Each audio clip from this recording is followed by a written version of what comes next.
Bonjour à tous. Un peuple sans histoire est un monde sans âme, dit-on souvent. Mais qu'en est-il d'un peuple avec une identité spirituelle très floue?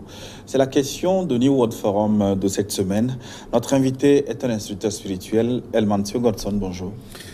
Bonjour. Merci d'être avec nous.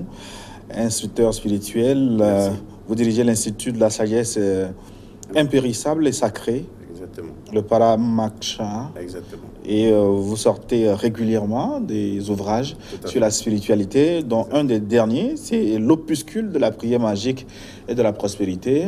Nous y reviendrons. Elmancio Godson. Merci beaucoup. Oui, nous évoquons avec vous aujourd'hui donc l'identité spirituelle du continent noir. Mais avant, nous n'aurons pas de flash actu aujourd'hui, mais un hommage à une de nos personnes ressources, à un de nos consultants, régulièrement invité dans cette émission. Il s'appelle Traoré Abdul Manaf Alpha Boukari, homme de lettres, co-auteur de l'ouvrage L'envol de l'épervier, l'émergence du Togo, chef division communication à l'université de Lomé. Nous l'avons reçu pour la dernière fois le 5 mars exactement, mais un extrait d'Abdul Manaf Alpha Boukari qui nous a quittés très tôt, certainement. On l'écoute. Les ex-rebelles ont été intégrés et plusieurs parmi eux ont été gradés. Et vous avez donc dans des corps des gens qui se sont combattus, c'est-à-dire vous avez des gens qui ont été intégrés à l'armée. L'armée ivoirienne aujourd'hui, ça fait environ 22 000 personnes. Et ces ex-rebelles ont été intégrés et plusieurs parmi eux ont été gradés. Et vous avez donc dans des corps des gens qui se sont combattus il y a quelques années, des gens qui étaient là pour protéger la présidence à l'époque de Laurent Gbagbo et des gens qui ont fait venir Ouattara, ils se sont tirés dessus.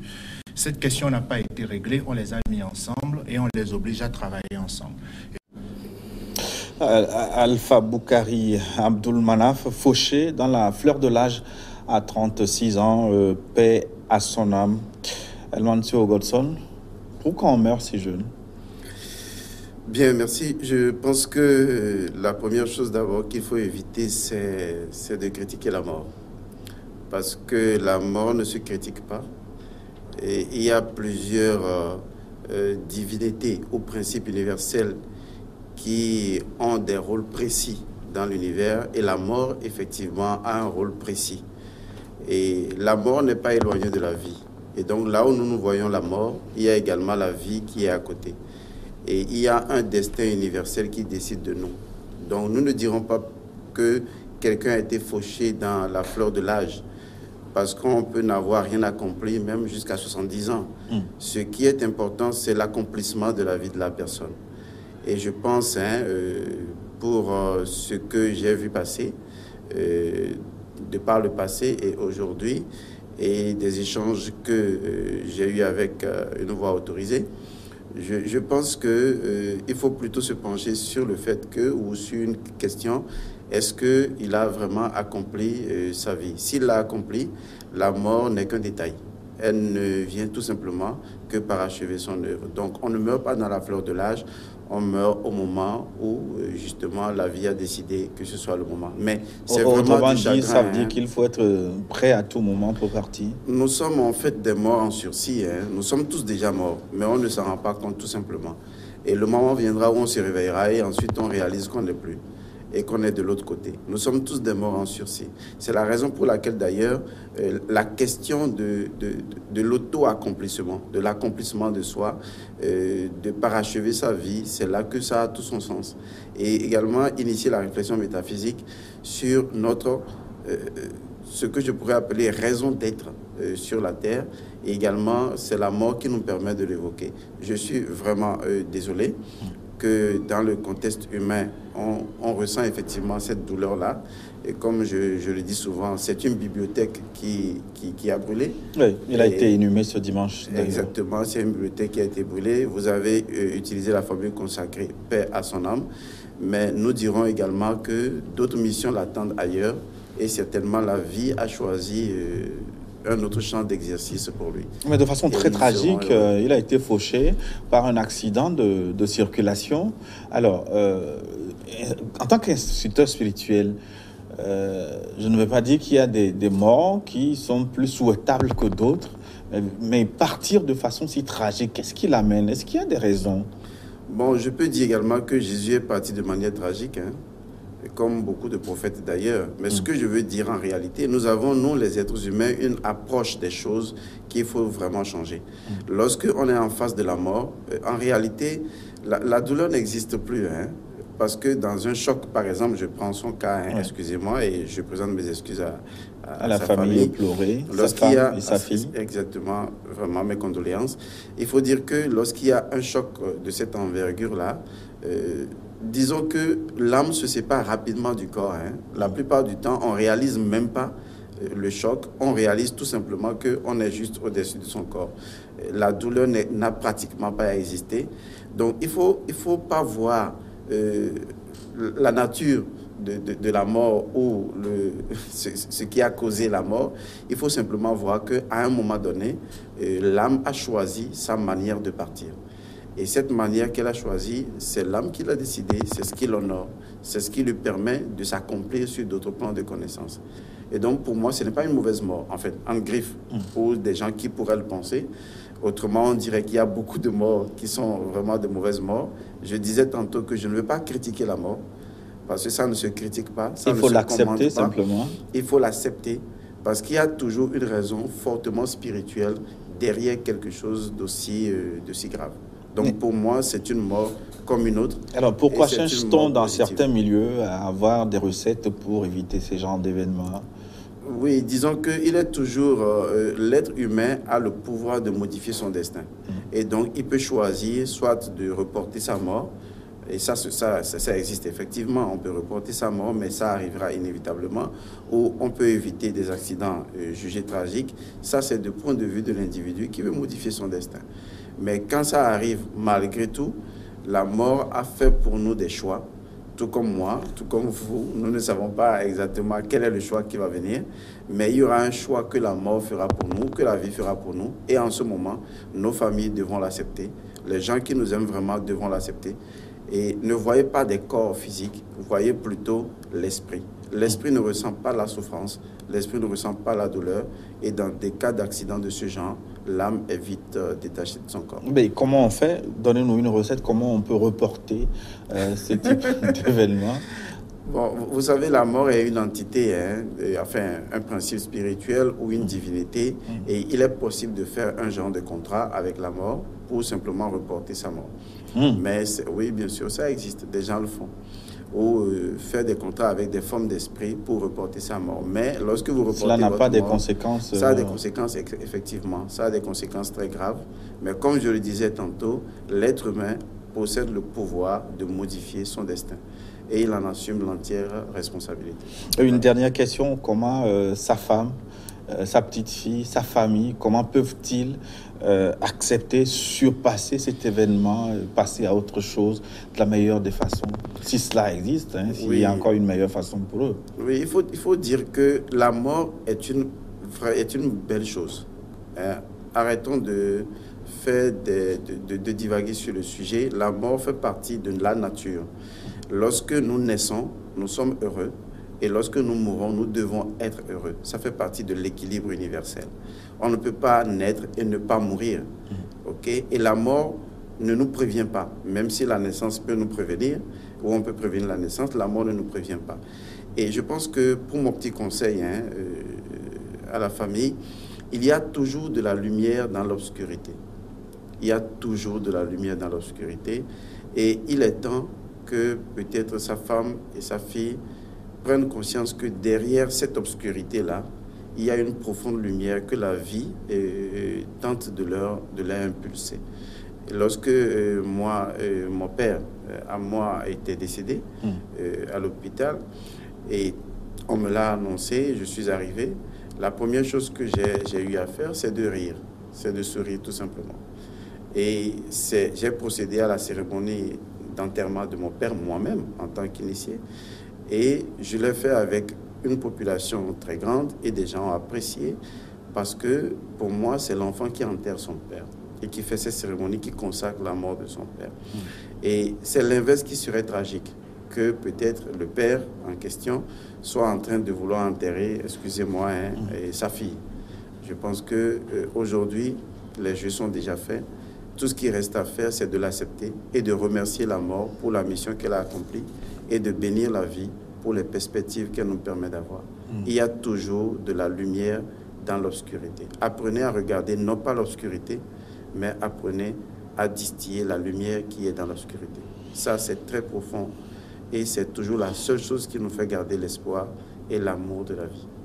En fait, c'est mon petit conseil. Voilà.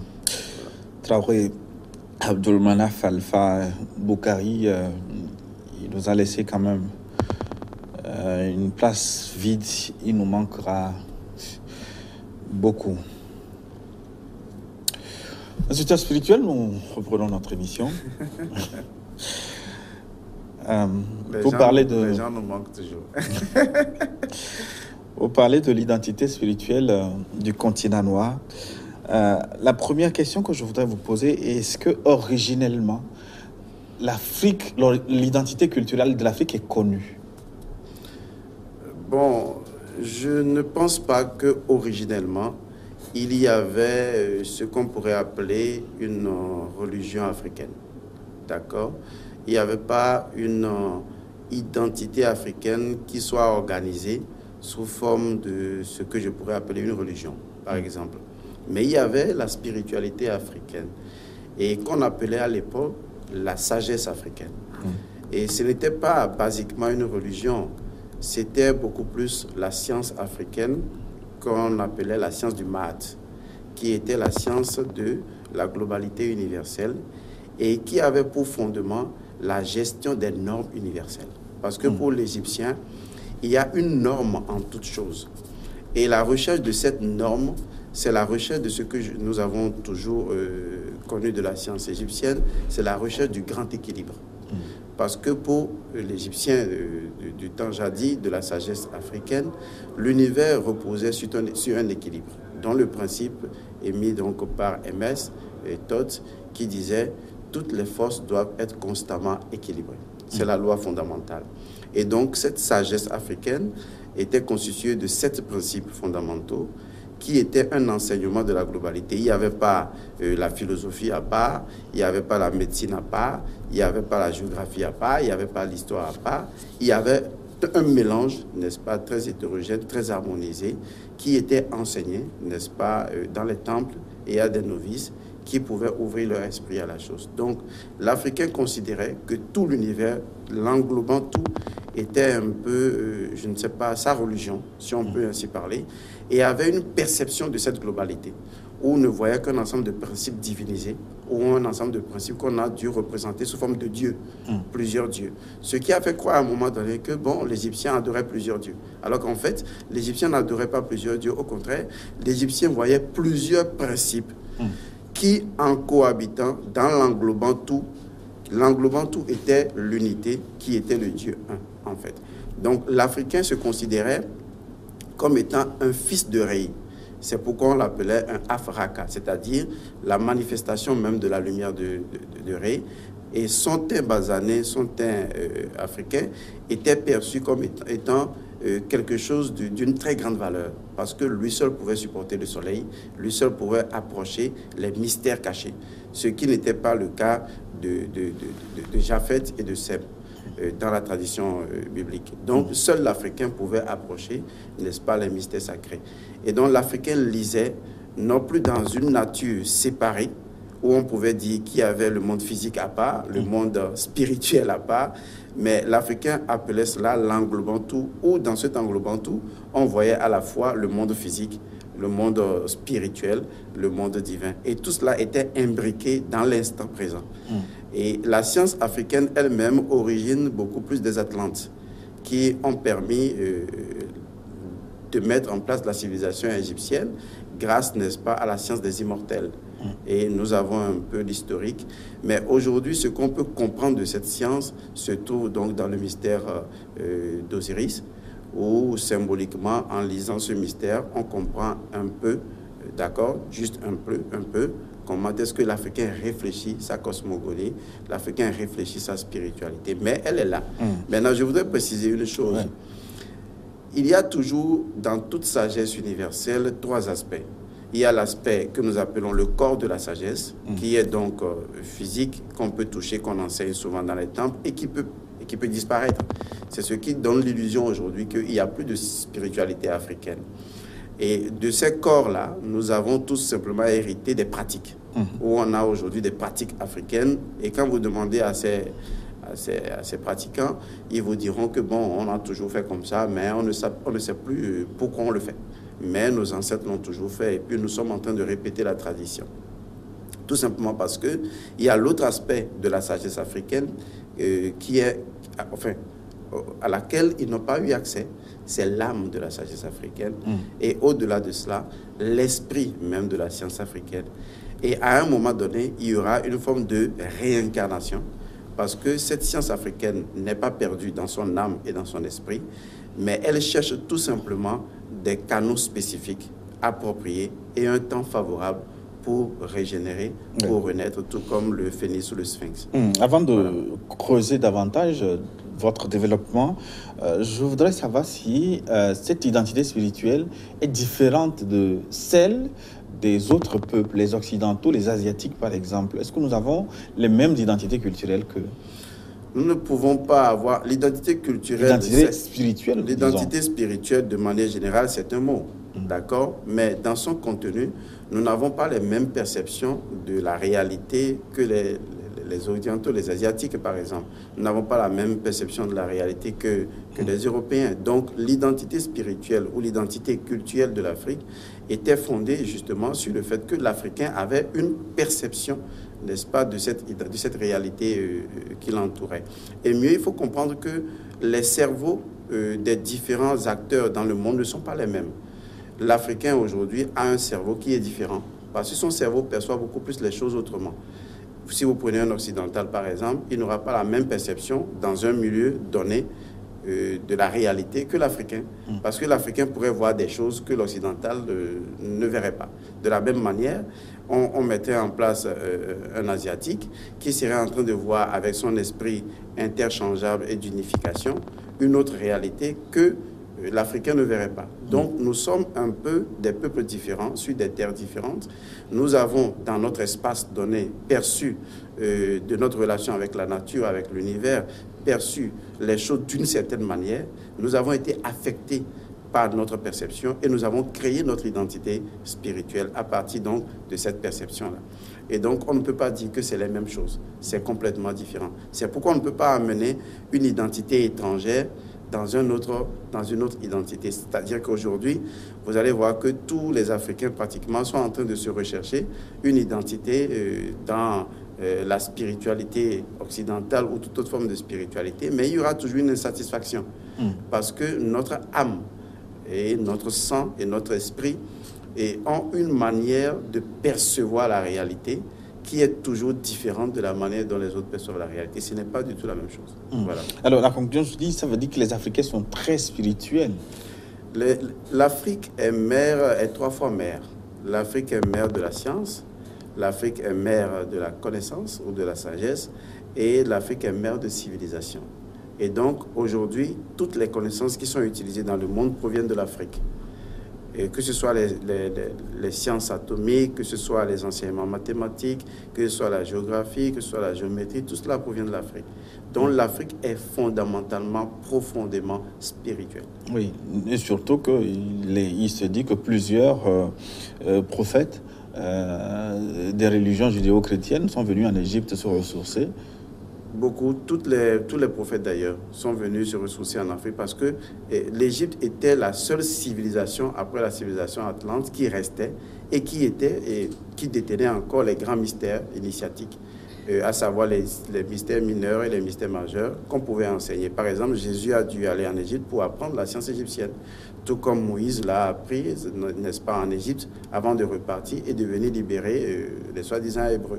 Donc, d'une manière ou d'une autre, même quand vous prenez aujourd'hui la Kabbale hébreu ou la Kabbale juive, ce sont des Kabbales qui ont juste migré de la Kabbale égyptienne. Donc, d'une certaine manière, toutes les civilisations aujourd'hui qui existent proviennent forcément de l'Égypte. Malheureusement, l'histoire a été déviée et mieux, les gens n'ont pas voulu reconnaître cette authenticité originaire de l'Afrique comme étant mère de toutes les civilisations, parce que derrière la chose, il y a une autre guerre qui se mène. Et cette guerre-là, c'est une guerre de pouvoir. Et chacun veut montrer que c'est sa race qui est la meilleure. Bon, ça c'est un autre schéma, mais on n'allume pas une lumière pour la mettre sous le boisseau. À un moment donné, la vérité finit par se révéler à nous tous. Oui, mais comment se fait-il que les autres sont venus apprendre de l'Afrique, de l'Égypte, et ensuite ont imposé leur vision du monde à ce même continent? Oui, disons qu'en fait... C'est paradoxal. Non, ce n'est pas paradoxal. Il faut comprendre. C'est-à-dire que ces autres sont venus prendre de l'Afrique quelque chose qui était la connaissance africaine. Cette connaissance africaine, ils ont réadapté ces connaissances sur mesure à leur propre dimension des choses. Donc, ils sont venus resservir la même connaissance à l'Afrique ou aux Africains qui ont revu un peu des traces de leur propre connaissance dans ces connaissances-là. Prenons par exemple l'histoire de Jésus le Christ. Ce n'est qu'une répétition du dieu Horus, en fait. Et le symbole de Marie, ce n'est que le symbole de Isis. Et quand vous voyez Isis avec son enfant Horus dans la main, ce n'est rien d'autre que la Vierge Marie avec Jésus en main. Donc ça a été juste du plagiat. Et à un moment donné, les Africains ont ressenti dans leur âme, n'est-ce pas, cette même présence.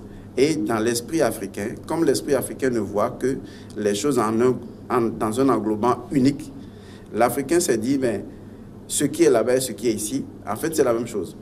Vous verrez cet esprit-là beaucoup plus chez les animistes.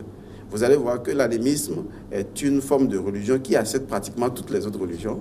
Mais paradoxalement, les autres religions n'acceptent pas l'animisme. Parce que l'Africain a un cerveau qui aime la communauté. Un cerveau circulaire, dit-on souvent. Oui, c'est tellement un cerveau circulaire, un cerveau qui aime englober tout, qui aime cerner tout. C'est d'ailleurs pourquoi notre tradition de base, c'était l'oralité. Parce que écrire ou transcrire les choses limitait, n'est-ce pas, la vérité des choses. Et donc, il était important d'avoir une tradition orale. Et cette tradition était une tradition de mémoire. On aimait les contes, les histoires, parce que cela, non seulement c'était du vivant, mais au même moment, cela intégrait un ensemble de données, aussi bien dans notre âme que dans notre sang. Et on pouvait traduire ces informations-là, génétiquement même, à nos enfants qui répétaient la même tradition. Vous allez être surpris de voir jusqu'à quel point un Bokono pourrait avoir une mémoire pas extraordinaire de tous les événements qui ont eu lieu depuis plusieurs siècles. Cela veut dire que notre mode de fonctionnement cérébral étant de percevoir les choses comme un tout unique, nous avons fait ce mélange-là. Et donc pour nous, chrétiens, musulmans et tout, il y a pour nous, dans toutes ces religions-là, un fondement unique. Et c'est la recherche de ce fondement unique qui traduit l'esprit même, le fondement de l'esprit africain, qui a motivé les Africains à vouloir essayer les autres religions. Mais à un moment donné, il n'y a rien à faire. Et c'est dans un futur très proche, les Africains retourneront à l'authenticité. Cette authenticité, est-ce que c'est l'animisme, cette identité culturelle originelle de l'Afrique? Bon, l'animisme n'est pas l'identité originelle de l'Afrique. Parce que, comme je le disais tantôt, il n'y avait pas de religion en Afrique, il y avait beaucoup plus la sagesse. Et dans cette sagesse, naturellement, l'animisme était le premier niveau, en fait. L'animisme était le premier niveau. Et aujourd'hui, les gens ne comprennent pas le fondement de l'animisme. Malheureusement, une religion qui n'accepte pas l'animisme, une religion qui n'adopte pas les principes fondamentaux de l'animisme ne peut pas durer, ne peut pas perdurer. Ah bon? Jamais, c'est pas possible. C'est pas possible. C'est une évidence pour nous et métaphysiquement. Tout simplement parce que l'animisme dit quoi? L'animisme reconnaît que nous sommes dans un univers vivant. Aussi simplement que ça. L'animisme reconnaît que nous sommes dans un univers vivant, que chaque chose est vivante, que chaque chose est dotée d'un esprit, d'une anima ou d'un animus. Chaque chose est dotée d'une âme. Les choses ne sont pas libres en soi. Il y a un esprit qui anime les choses. Ok, allons dans la science. La science reconnaît que tout ce qui existe est un fait, une manifestation. Mais la science reconnaît également qu'on ne peut pas produire un fait si derrière ce fait, il n'y a pas une coordonnée qu'on appelle la loi. D'accord? Donc, il faut connaître une loi qui permet de manifester quelque chose, de produire un fait.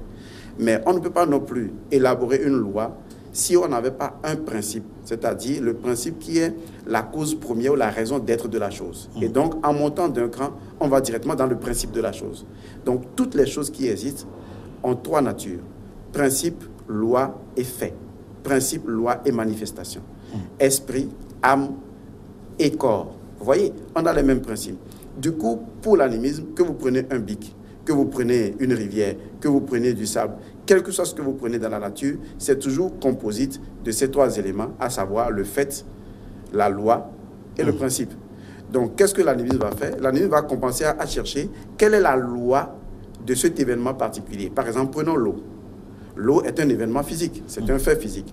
Mais pour l'animisme, et comme je le disais tantôt, toute véritable spiritualité a comme fondement l'animisme. Alors, on commence à comprendre, mais l'eau n'est pas seulement eau. Il y a une loi qui permet à l'eau d'être ce qu'elle est. On l'appelle alors l'âme de cette eau-là. Et également, il y a l'esprit de l'eau. Du coup, on parlera plus de l'esprit de l'eau, de l'esprit de la terre, de l'esprit du feu, de l'esprit de l'air. Où on parlera naturellement de l'esprit de la terre, les gnomes, on parlera des esprits de l'air, les elfes de l'air ou les sylphes, on parlera des esprits du feu, les salamandres, on parlera de l'esprit de l'eau, des ondins ou des ondines. Du coup, tous ceux qui habitent les régions côtières, comme nous par exemple, nous avons une prédominance à l'eau. Du coup, la plupart du temps, nous sommes plus influencés par l'eau et donc plus influencés par l'esprit de l'eau. Ce qui est principe de l'eau ailleurs. Exactement, ce qui est tout simplement principe de l'eau. Parce que l'esprit égale à principe, il ne faut pas chercher loin. Esprit égale à principe. Maintenant, le principe ne peut pas toucher directement le fait, parce que le principe ne peut pas produire directement un fait. Un principe ne produit un fait par rapport à une loi. Donc, le principe élabore la loi qui va produire à son tour le fait. Donc, la science étudie le fait pour en découvrir la loi ou les coordonnées et comprendre la raison d'être de ce principe-là. Du coup, on peut répéter le même schéma. Et c'est ce que font la plupart des Bokono. C'est-à-dire, on découvre l'esprit de la chose. Maintenant, on te dit, tu as telle maladie parce que tu es possédé par l'esprit de la colère, l'esprit de telle chose, parce que l'Africain veut comprendre, ne veut pas agir sur le fait. En agissant sur la manifestation, ça ne sert à rien. Puisque la manifestation n'est qu'un corps. Mais en agissant sur l'esprit de la chose, on peut modifier même la manifestation. Alors, c'est comme par exemple quelqu'un qui décède. Il y a le corps qui s'en va, d'accord? Il y a son âme qui est libérée, mais il y a également un principe, son esprit qui demeure. Et son esprit reste dans les environs. Au même moment, son corps sera décomposé. Et son corps sera décomposé en 4 éléments, à savoir la terre, l'eau, l'air et le feu. Et chaque élément est doté d'une entité propre, qui va retourner à sa source première. Les mêmes entités ou les mêmes éléments, ou les mêmes élémentales ou les mêmes élémentaux, que nous allons réutiliser. Puisque nous réutilisons l'eau que nos ancêtres avaient utilisée, qui composaient leur corps et qui sont retournés à la nature, c'est pourquoi on dit souvent que les morts ne sont pas morts. Ils sont dans l'eau que nous buvons, ils sont dans le feu qui crépite, ils sont dans l'enfant qui gémit. Parce que un père va alors commencer à consommer du fruit. Ce fruit vient de la terre. La terre n'a fait que, ce n'est que le corps de nos ancêtres qui est retourné à la terre. Nous réabsorbons, n'est-ce pas, ces principes-là dans leur originalité. Donc, en fait, tant qu'on ne comprend pas que nous sommes dans un système vivant, dans un univers vivant, où toutes les choses que nous touchons ont une âme ou un esprit, je vous assure, on ne peut jamais réussir une forme de spiritualité. Et l'Africain avait ça. Et l'Africain comprenait ça. C'est pourquoi en Afrique, il y avait les rituels. Parce que les rituels permettaient de faire un peu comme une entrée dans un monde spirituel et d'équilibrer le monde intérieur et le monde extérieur. Parce que pour l'Africain, même chez nous au Togo ici, la nuit quand on voulait balayer, on dit « attention, il faut dire « à go ». Tout simplement parce que nous ne sommes pas seuls dans le même environnement. Dans cet environnement, il y a nous, il y a d'autres dimensions de nous, mais il y a également des forces de la nature qui opèrent à la construction de la nature et qui sont également là. Donc voilà cette perception réelle de l'animisme. Et tant qu'on ne voit pas ça, on ne voit rien. Ben justement, voilà. Je me rends compte que généralement les Africains font ces pratiques sans en connaître, je veux dire, c'est ce que je les éléments constituants. Exactement. Ils n'ont aujourd'hui que le corps de la pratique. Mais ils n'ont plus l'âme et l'esprit de la pratique. Nous avons l'esprit de la pratique. C'est ça la spiritualité africaine. C'est ça la science de la globalité. C'est ça la science du maths, telle qu'elle était enseignée par Isis. Et ça, c'était le premier niveau. Et dès que vous dépassez le premier niveau qui est l'animisme, vous passez au niveau suivant et vous passez ensuite au troisième niveau. Et même la sorcellerie était une science enseignée. Et la sorcellerie était une science pratiquée. Elle faisait partie des sciences initiatiques comme étant science de développement. Et l'Africain, dans son originalité, ne pouvait se développer que par la sorcellerie. Mais aujourd'hui, il faut voir ce que les gens ont fait de la sorcellerie. La même pratique qui pouvait aider à transcender notre dimension physique et à voir d'autres réalités que nous pouvons utiliser sous forme de ce que je pourrais appeler une autre perspective de développement. Oui. Exactement, parce que le développement n'est pas linéaire, n'est pas tel qu'on nous l'a enseigné. Le développement peut prendre, disons, des dimensions multiples. Vous voyez, et l'Africain avait son apport à faire en matière de développement. Mais aujourd'hui, vu que la plupart des connaissances n'ont pas eu de véritable transmission, à un moment donné, il y a donc eu la corruption. Et ce qui nous reste aujourd'hui, ce n'est que des élémentaires de connaissances. Ce que vous appelez corps. Hein.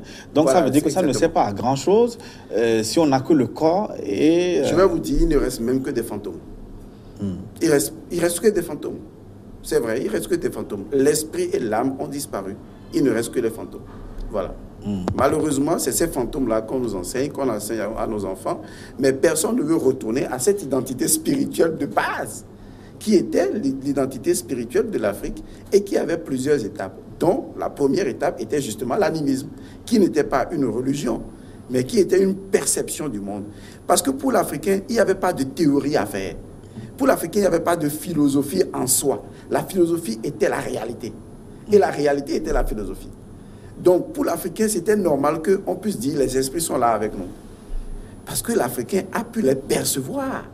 L'Africain a pu utiliser sa science pour vivre avec les forces du matin au soir et tous les jours. Donc, c'est dans son quotidien. Donc, pour l'Africain, il y a un esprit pour l'eau que nous buvons, qui est de l'eau ordinaire, mais il y a également un esprit pour l'eau chaude. Il y a également un esprit pour l'eau glacée. Il y a également un esprit pour la pomme. C'est la raison pour laquelle, dans certaines cérémonies, on vous dit d'apporter spécifiquement tel élément, par exemple une pierre de la rue, parce que l'esprit de la pierre de la rue, ce n'est pas le même esprit que la pierre de maison.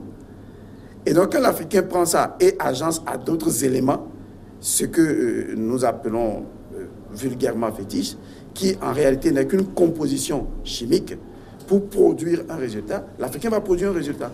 Donc, l'Africain était plus concret, il est plus pratique, pragmatique.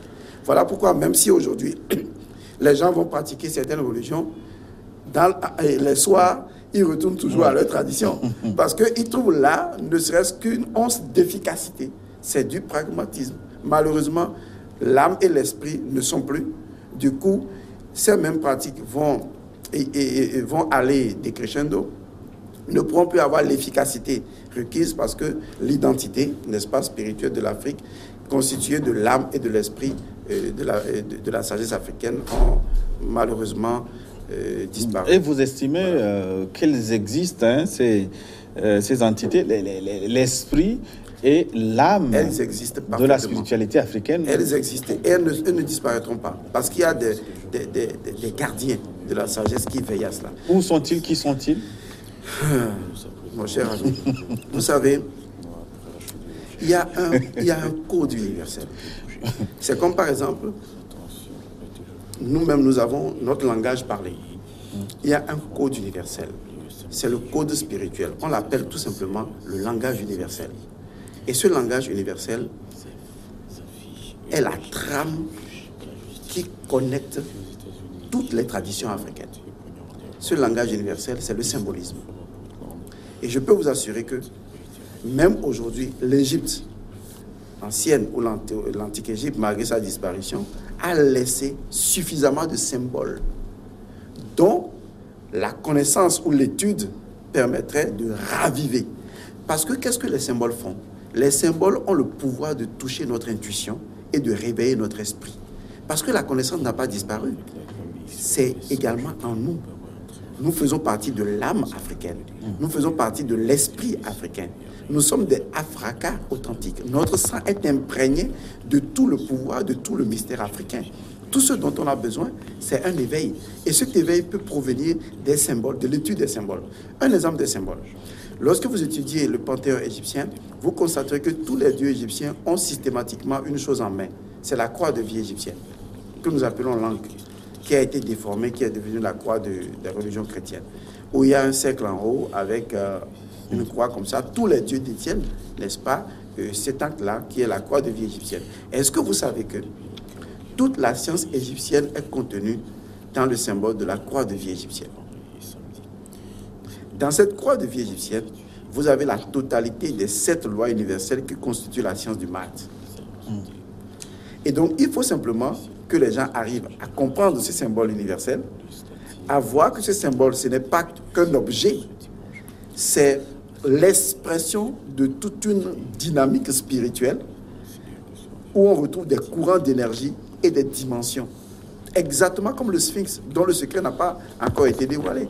Dès que nous allons accéder à la connaissance de l'encre ou à la connaissance du Sphinx, et que nous comprendrons que nous ne sommes pas dans une dimension, mais nous sommes dans une dimension constituée d'une infinité de dimensions, et que notre rôle était tout simplement de passer d'une dimension à une autre, ce que les Égyptiens faisaient par la momification et par la conquête de l'au-delà, en ramenant l'au-delà dans le monde pratique et en utilisant de la magie pure égyptienne, nous serions en mesure de le faire.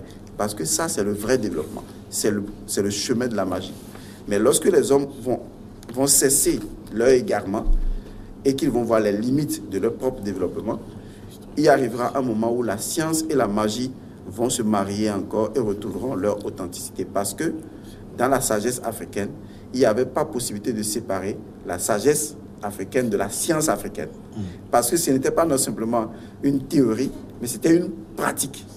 Il y avait des lois qu'on pouvait récupérer et qui pouvaient être exécutées. Et l'une des exécutoires de cette science-là, c'était la sorcellerie. Et les gens pouvaient se dédoubler, se promener, vous rendre visite sans aucun moyen de locomotion. Malheureusement, cette science est tournée aujourd'hui en pure négativité, en pure loge obscure. Et l'Africain perd ce savoir-là au fur et à mesure parce que les hommes authentiques ne sont pas encore arrivés. Il faut des canaux authentiques pour que la sagesse authentique commence donc à visiter les cœurs. Voilà. Une dernière question, il me reste même beaucoup de questions d'ailleurs qu'on n'a pas pu aborder. Peut-être si vous avez le temps, vous restez avec nous pour qu'on les aborde quelques minutes après la pause. Une dernière question, ça je ne l'ai pas bien saisi. Comment se fait-il que des gens si doués aient pu perdre leur sagesse au profit d'une propagande extérieure? Un instant. Vous savez, on ne perd pas la sagesse ne se perd pas. C'est un cycle. Elle sommeille, c'est ça? Exactement. À un moment donné, il y a un temps de sortie, il y a un temps d'entrée. À un moment donné, la sagesse sort. À un moment donné, la sagesse retourne, n'est-ce pas, à l'obscurité. C'est ainsi que le cycle de la vie est fait. Quand vous regardez nos traditions culturelles, vous constaterez qu'il y a des moments où, au cours de certaines cérémonies, on sort certaines divinités. Et ensuite, on les retourne au couvent. Tout doit correspondre à la loi du cycle. C'est pourquoi je disais tantôt que la science du maths était constituée d'un ensemble de principes. Vous voyez, comme par exemple le principe de l'esprit, d'accord, qui est un principe formidable dans la science égyptienne, qui dit exactement que l'univers l'englobant tout est constitué de 9% de pure matière et de 91% de pur esprit. L'univers l'englobant tout est constitué de 9% de matière simplement, mais de 91% d'esprit, de pur esprit. Mais qu'est-ce que cela suscite en nous? Ça suscite tout simplement que nous ne sommes pas des êtres réels, que nous sommes plutôt des êtres irréels, et que le monde n'est qu'une pure illusion.